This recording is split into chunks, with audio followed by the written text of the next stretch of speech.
Бастау олимпиадасы, бастауыш ұстаздары, бастауыш сыныптың оқушылары, сіздер бұны өте көрулеріңіз керек. Сіздер өкінішке қарай теңдеулер жүйесі деген тақырып өтпегенсіздер, теңдеулер жүйесіз қалай шығарамыз деген бұл есепті.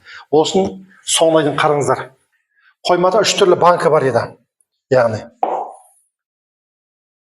бірінші банкіде болайық наны, екінші банкіде болайық наны, үшінші банкіде болайық. Бірінші банкіде толық дейді, яғни толық бал бар екен. Екінші банкіде жартылай бар екен. Жартылай бар, бұл бос екен. Наның салмағы 1250 екен. Ал на екеуінің салмағы 1150 екен. Енді осы жерде қараңыз, мен бұл жердегі толық балды 4 бөлікке бөлейін. Ал жартылай болса, бұны 2 бөлікке бөлейін. Сонда бұнан біз x деп алайық. Әр балдың бөлігін біз x деп алайық. Сонда бір x-ті аламыз да, мына жаққа қойып жіберсек, мына жерде көшеді. Сонда 1150 тең де 2 бөлікке бөлінді деген сөз.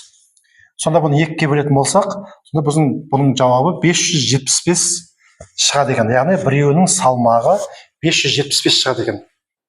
Енді басындағы толық дегеннен 4-тен 1 азайтайық. Сонда сыртында банкісі мен банкісі кетсін.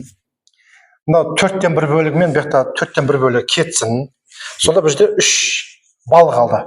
3x қалды. Ал 1250-ден 575-ті азайтамыз. Сонда бұл жерден 675 деген жауап шығады. Ал 675-ті 3-ке бөлетін болсақ, 225 шығады. Бұл балдың 4-тен 1 бөлігі 225. Ал толық балды білу үшін, тола болатын болса, бұны 4-ке бөлесек, бір банкідегі бал сонда бізде 900 екен. Мынада 900, мынада 450 бар деген сөз, яғни жартысы деген сөз. Сонда бізде бірінші бос банканың салмағы қанша ететін болса, бізде бал толады, ішіндегі бал 900 болатын болса, оның салмағы 1250 болса, 1250-ден 9 алатын болсақ, 350 шығады. Келесі балдың массасы дейді. 900, 450, яғни екеуін қосып жіберсек 1350 шығады. Ал егер 3 банкідегі бірге таразы қойса, тараз неше килограмм? Онда ішіндегі балмен қоятын болса, онда мына екеуін қоса саламыз.